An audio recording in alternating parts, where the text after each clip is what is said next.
ज्यावेळेला मी फिरत होतो त्याला बघितलं की इथे खूप सारे असे वेगवेगळे इव्हेंटसाठीचे हॉल्स आहेत. हो. तर कुठले कुठले इव्हेंट्स सनीज वर्ल्डमध्ये होतात जनरली?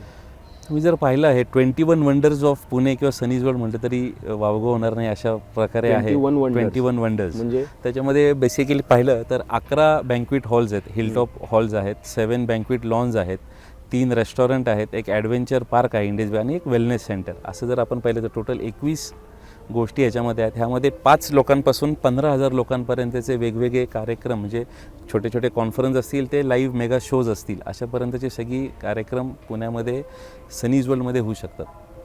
एवढे हो. आणि ॲट अ टाइम इथे काय आहे की प्रत्येक कुठं रुद्राक्ष नाव दिलेलं आहे किंवा स्टोन्सची नावं काय आहे? बेसिकली आपण जर सनीज वर्ल्डचा जर हा इतिहास जर पाहिला तर इथे पहिली स्टोन क्वारी होती, खाण होती इथे. आमचं गाव पाषाण, आमचा व्यवसाय हा पहिला स्टोन क्वारी मग RMC प्लांट वगैरे अशा पद्धतीने आम्ही हे केलं.